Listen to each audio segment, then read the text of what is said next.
morning, everyone. Welcome to Bincang Pertanian.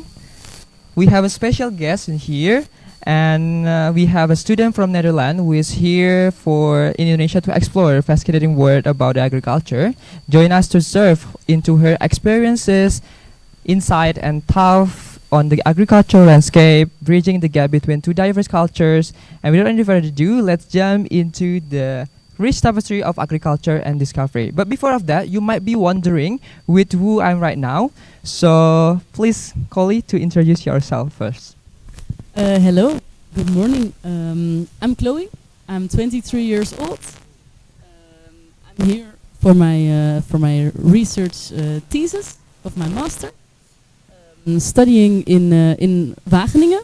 My study is called Organic Agriculture, of which I do the specialization agroecology. And I'm here to do my fieldwork in the palm plantations. Yeah. Oh, cool. It's really interesting about you, Chloë. And I really curious about, is it your first time coming to Indonesia? Yes, it is. It is my first time in Indonesia, my first time in Asia in total. Yeah. Wow. And yeah, then I just started in Bengkulu. Wow. All right. And how long have you been here? I have already been here for 6 weeks. Yeah, so in the north of Bengkulu. Ooh. And now back to the city for a couple of days, and then going back for one more week. Yeah, and that was it then. Chloë, you have been here for 1.5 months here, right? Yeah, already. Oh. Yes. Anyway, I'm really curious. Have you ever faced homesick? Because you have been here for a long time. Yeah, especially at the beginning. Of course, I felt a bit okay. It's super different than what I'm used to. The whole cultural and the weather, the climate, the food, the norms and what people do. Oh. So at the beginning, yes, but I felt at ease super fast because people are so helpful and friendly and thinking along. So I think after a couple of days, it faded away, and yeah, then it was fine. Yeah. Oh. Like what you mentioned, Chloë. How about it so far? Like the temperature, how do you deal with that, and the food, the people? Can you tell us? Yeah. So at the beginning, I had to get used to the heat, of course, and the humid, especially the humid. Yeah, because sometimes the 30 degrees is what I'm used to, but not the humidness. So feel super sweaty. But now it's fine. I like it. I really enjoy the heat. Compared to in the Netherlands, it's now almost snowing. Yeah. So I think this is good. So it's windy now. Yeah. It is. Yeah. Ooh. And the food is also nice. Yeah, I like to try the new things. See what people love to eat Can here. you deal with the spicy one? The spicy No, food? not so good. No, Not so good. I'm not so good at handling the spicy food. I think it's super spicy. Okay. Anyway, we're going to talk about more specific the occasion you do here, like what the occasion, the program, and what specific area of agriculture you currently do in Indonesia, in Bengkulu in particularly. Yeah, so in here I focus on the palm trees, the oil palm trees, and then specifically on the growth. So I am looking at comparison between monoculture growing of the oil palms. It's still the immature; they're around 2 years old now, and then so this comparing the monoculture with the intercropped fields with bananas and seeing if there's differences in growth. Yeah. So it's like a field that full with the palm tree, but also with the banana. So like to maximize the profit for the company. Yeah, profit and also the yield per hectare. Yes. Yeah. So is it new for you, or in another places also using this technique, like Netherlands, maybe. Yeah, in the Netherlands sometimes farmers use this technique also. But of course it also comes with challenges in terms of labor and machine use. Yeah, it's just easier to plant one crop. So this is now with the rows. I think we don't have the tropical agriculture as you have here. So no bananas, no palms.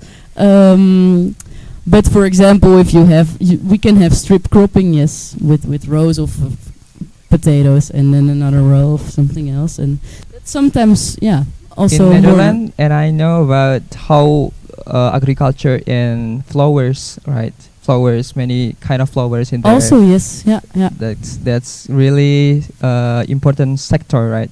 Yeah, a lot of flowers, yes, also. Oh, that's really interesting.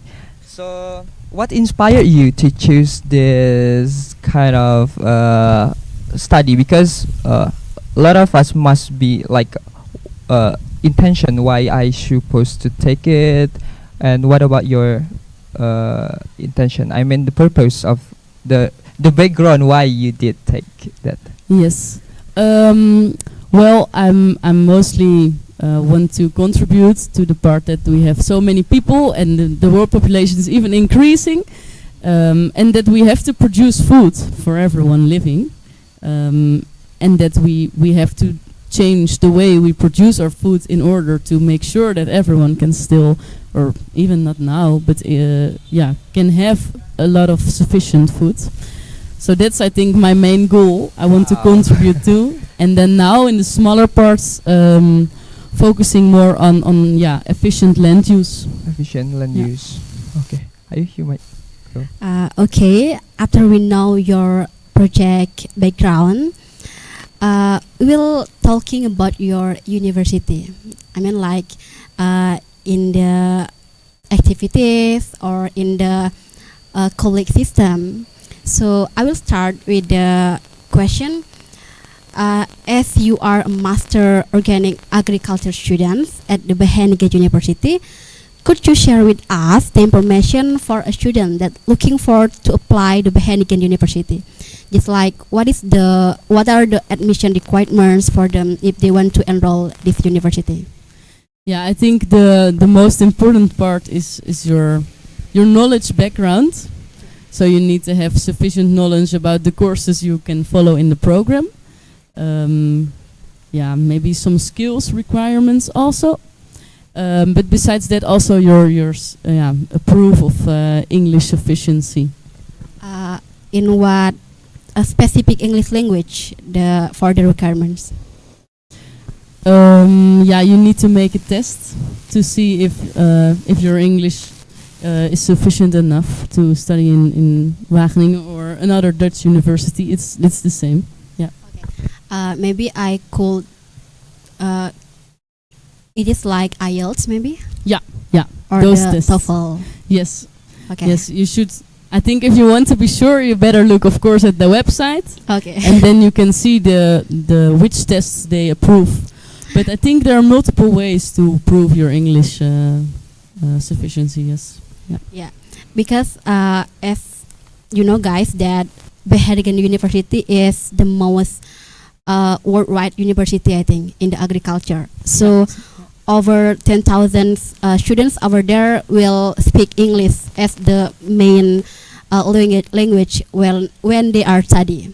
So I would like to know that, as I know that you have ever take your Bachelor Future Planet Studies at the University of Amsterdam, and now you take your Master Organic Agriculture at the Wageningen University. So, is there a relation between the bachelor programs and the master program should be related to the master program? Yes. So at first, like way back, I wanted to become and start more in medics, but then I thought I want to actually make the world healthier. So then I should not focus on the people, but on the environment. So that's why I choose very broad study with all environmental problems going on. And then already, I think, quite fast in maybe the first or second year, I discovered that I found the courses which were focused on the plants and soils the most interesting. So that's why I choose to study further in Wageningen. Because since you said that's mostly focused on agriculture. So that's I made the switch between broad things to specify more on one field. Okay. Back to another topic, that how are the courses structured through the academic year at the Wageningen University? It's mostly like what kind of course that the students take to participate in this kind of research project that you do right now. Yeah, so for the master, there's 2 years now. First year is then courses, and the second year is then focused indeed on the master project and an internship. So for the first year, you have for each program you have required courses, which you have to take to fulfill your project, and then you have electives which you can choose yourself, and on which you then later on specify your master thesis. So that's why I choose to work on some agroforestry courses and to prepare for the intercropping part also. So we have 6 semesters, and then 4 of 8 weeks and 2 of 4 weeks, in which you have a morning and an afternoon course. So in total you have 10 courses we have to do in 1 year. Yeah. So after you take your course, how about the exam system? I mean, like, is there the same when you take your course in the classroom or in the laboratory? Most of the time you have lectures and group work for 6 weeks long, and then in the 7th week you have a study week, in which you can prepare, and maybe for the exam, but also for the group work or writing in a paper, and then in the 8th week you have to make your exam, like in the classroom, as you have your group work also in, and then also sometimes the presentation of the group work, or handing in your your reports. Yeah. Wow, that's so interesting. Yeah. I'm really curious about, you are coming from organic agriculture, right? So is it based on my knowledge, is it related with organic, meaning like how the farmer is supposed to produce less with the chemical thing, pesticide or fertilizer? Is that correct? Yes, it is. Yeah. It focuses a lot on that also. How to have agriculture, but also work on the environment. So actually not having agriculture separate from environmental studies, but combining those two. So just producing with nature, actually, yes, and for nature, so not degrading the environment and the pesticides, as you said. It's really cool talking about the organic, right? Then it's meaning that you are keeping the sustainability of the crop, of the planting itself, right? Really cool, right? Yes. So talking about the agriculture research, in particular community that you mentioned before, you focus on palm and banana, right? In the same field. That's right. I think it cannot be separated with the local community, right? How do you engage the local community in the in the company or that farming sector? Can you? Yeah. So what they do in this specific part is that there are multiple farmers, and then there's one farmer part which focus on the bananas, and the others focus on the oil palms. So they both do actually their own thing, but of course together they integrate so that they know that if they put fertilizer on this one, it will not harm the others. So they try to work together, two specific farmers, to make the best out of the combination, because that's of course what is the purpose of intercropping also, that they can maybe enhance together and make it even better compared to just solely one crop. So specific farmers, the focus you're doing there is measuring the gap between the palm and the banana trees in order they do not impacting each other. Yeah, that would be, that is of course the result you want to see. That's what would be the best, to find out which crops if you plant them together, which go along the best and actually support each other instead of clash. Actually, This is really interesting. I really want to know if you grow another tree instead of banana. Can you, like, let's say, what kind of thing? Yeah, papaya, and that is also used, a lot already. yeah, and also another like cassava. Can it? Cassava is done.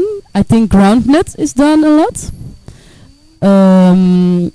What I'm actually myself most curious about is if you can do Me too. two I'm really perennials. curious about that. Yeah, Uh-huh. if you do two perennials, I'm also curious. So if you can plant the coffee, for example, which can sometimes grow quite good in the shade, so then they can also stay while the palms are getting more mature. Yeah, I'm curious about that also. Yeah. But actually, in my hometown, there are some farmers that also plant palm oil and coffee at the same area. Oh yeah, great. Yeah, so it's already happening, of So, course. Yeah, I mean, what is the impact, like the productivity, the improvement of productivity of the palm oil or another plant?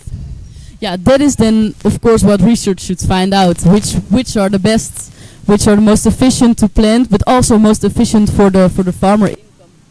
So which provides the highest yield for their family to support, for the smallholders most of the time. Yes, and that's what we're now going to see at the end of this research, is if banana is a good crop for this. Yeah.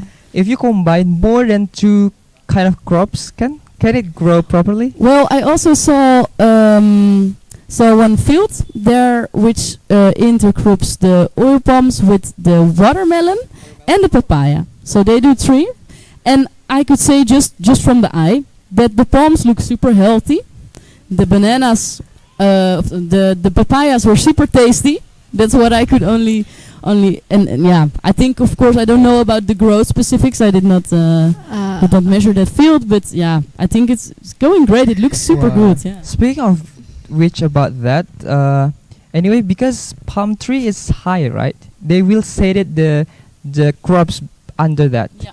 So the tree, let's say the papaya, not getting the UV. How Yeah. do you mitigate it? That Okay, is- and how about the water supply? That is indeed one large thing.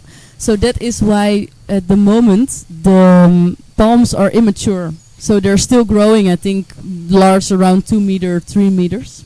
So that's why you can easily intercrop in that phase. But if you go more to the mature phase, well, indeed they close the canopy, yeah, and the canopy will say that. so then you need to plant things under which can grow still quite well with shades. But what is also happening a lot, which I think is interesting, is integrating with cattle then. So then you can make sure that the cows or the goats or the sheep can also combine the two systems together, and they like the shade, of course. It's your responsibility to take how to measure the gap between the tree and the palm tree, right? Yeah. Wow, Yeah. that's really And cool. we hope Chloe will find the answer of the research project. Yes, I hope so too. We pray for you. Finger crossed. Now we will continue that, as we know that Wageningen University is the largest education and research institute that specializing in life sciences with a focus in agriculture, technical and engineering subject. So how teaching methods at the Wageningen University? I think most of the time they start with lectures, and then you have, for example, a week which is about lectures in the animal sciences. For example, if you do the agroforestry, and then they start with lecture, then they go deeper into your working groups, and then you have self-study time, and then maybe a next lecture about a new topic, let's say soils, and then so that's how the weeks kind of look like. So first the broad one of the lecturer, and then studying it further yourself or with groups. Yes. So regarding to the studying with groups, things that I really interest to know that Wageningen University has over 10,000 more students, which are international students that representing more than 100 nationality. So, as a student there, how is it working with a bunch of people from different nationalities? Yeah, that's super interesting. Even during your study, you learn more about different cultures. Also, just for free, you know, you just get that for free. Yeah, everyone has other ways to think, other ways to study. I think it's super interesting to be in a group with all mixed nationalities, which almost always happens. So in every group work, I've always been with people from all over the world. Yeah. So super nice. Yeah. You learn a lot. Yeah. Okay, the next question I'm really curious about that regarding your research in here, right? So from the CV that I read before, you're passionate about the sustainability agriculture, like what we talking before. Chloë also from organic agriculture, right? That's really related in line with we call it as the sustainability, right? And what do you think about in Indonesia right now, in our current status quo in Indonesia? How the farmers, do you think it's already progressive? How the farmers already get inside how we supposed to move from the traditional to the modern one with the sustainability? Can you? Yeah, of course. I only know one part of Indonesia, and cannot say a lot about the rest. In Bengkulu? Yeah, only there.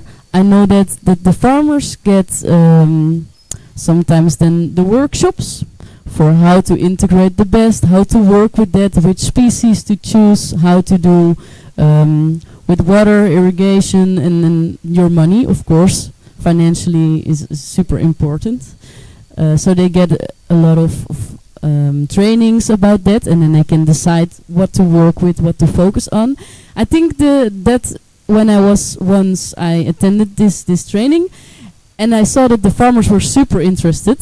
I think they really like the idea of which, especially working together. So what is happening? The one farmer focus on this group, the other on that group, but working together, I think it's gonna work quite well, also financially. So I think, they're interested, but the start of the switch really needs to be made.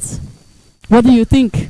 You know more about it than I do. I'm really interested about that.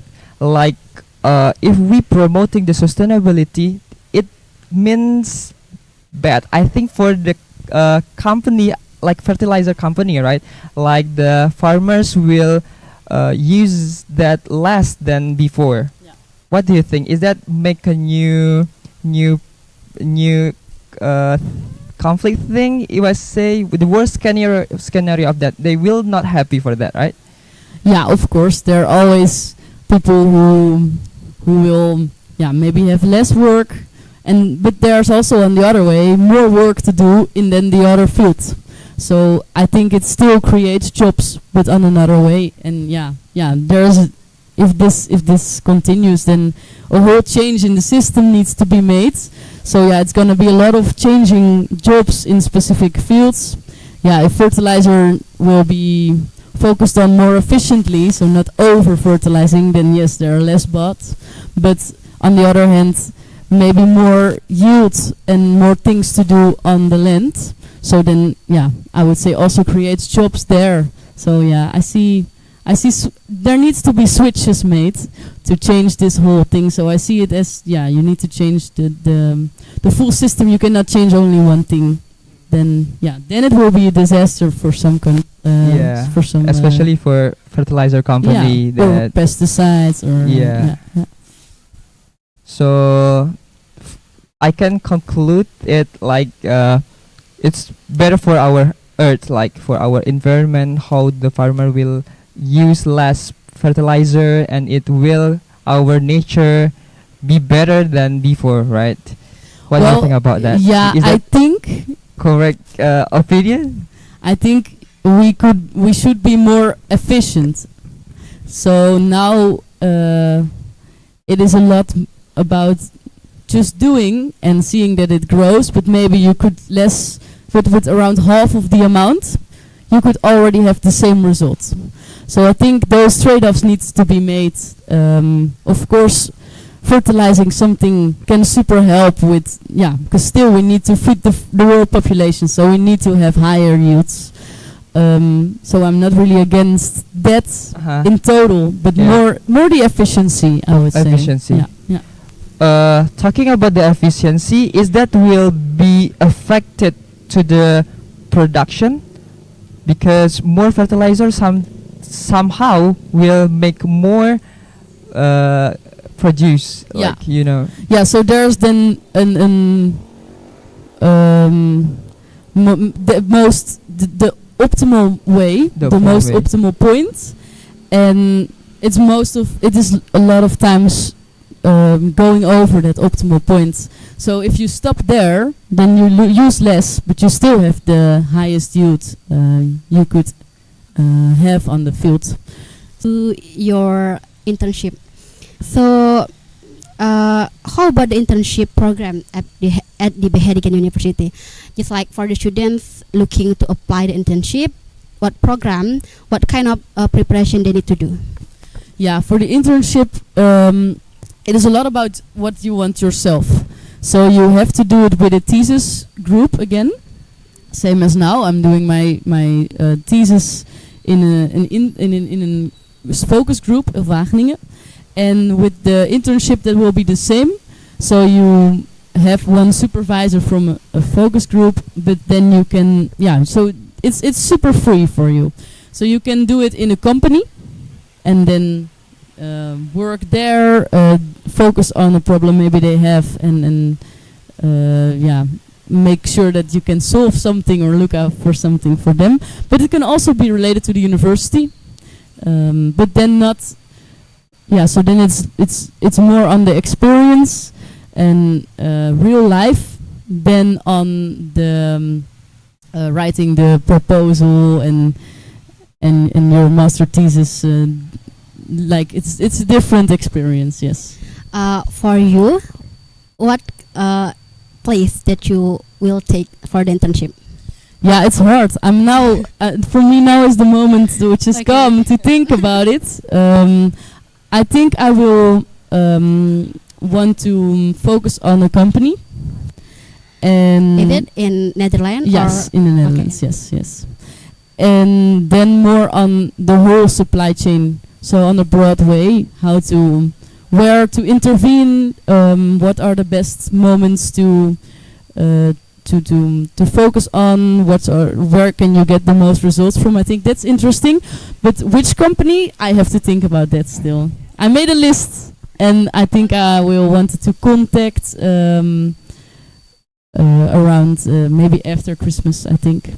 And then I will really search. It's important to make a strong relationship, start networking also with the company, I think. No, for me now it's mostly LinkedIn. I try to use. It's really helpful. Yeah, it is. Then you can already see what's going on, and then you think, oh, I think this is interesting. Maybe I should ask or think about that. Yeah, it really helps, I think. Okay. In spite of this cross-institutional collaboration, is there any kind of collaboration that held by Wageningen University to support the research study by just like provided some collaboration with any educational institution all over the world? And why is Bengkulu University used as one of the cross-institutional collaboration? Yeah, it's really why interesting. Bengkulu What University brought you here?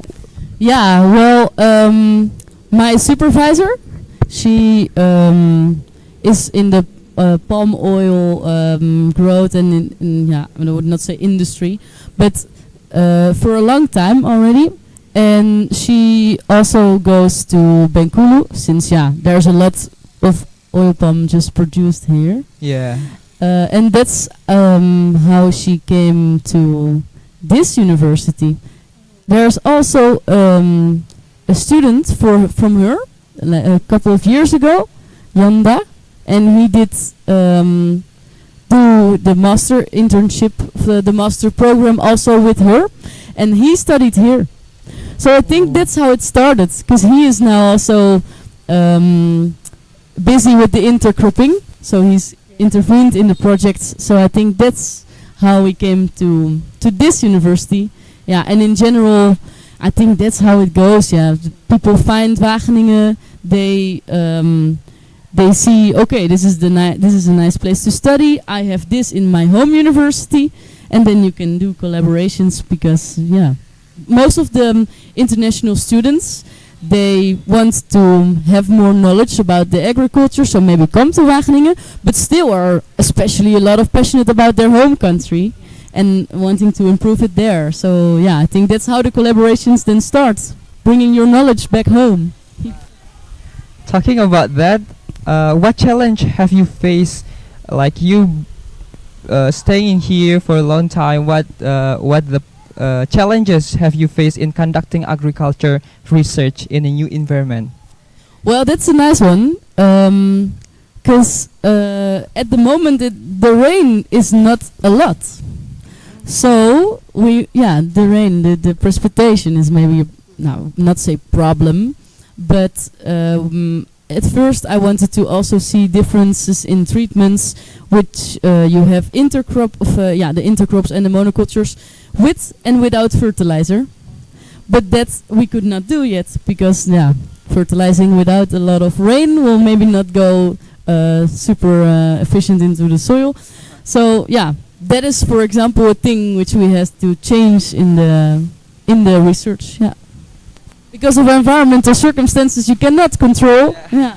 It's like beyond our control, and many things appears out of our plan, right? In the middle, maybe. Yeah. So how do you deal with it? How you overcome it? Yeah, of course. In the beginning, you think, "Oh, now I have to change," but it was one of the sub questions. So I could still work on the others.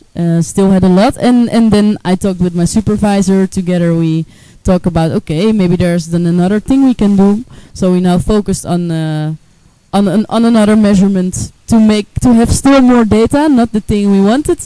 But for the large research, it's fine. We just the next students who comes here will just focus on that, and I focused on something else. Then Okay. How about the facilities like literature and others requirements to support your research here? Yeah, super good. For me, it was also not so much needed. I mean, measuring the palms, which are still quite small, was easy to do. I did not need a lot of large measure tools. So it was more just the measuring thing and going into the field. Yeah.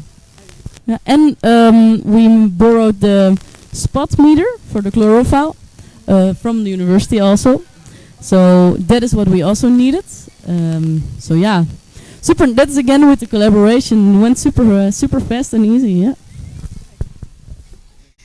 So maybe this is like a simple question, but I want to know to develop academic and non-academic skills, there are any clubs or activities for the students to join at the Wageningen University, but it is for bachelor program or the master program? Yeah, both. Yeah. Most of the time you can subscribe to, or just first look, of course, to all kind of associations. It can be study related, but it can also be more fun related. So you have for board games or for all kind of sports, for just other leisure activities. Yeah, you can all find the people you want to join, and yeah, there's so much to do. It's impossible to choose, I think, which one you want to subscribe to. Wow, it sounds amazing. Okay, is there? Okay.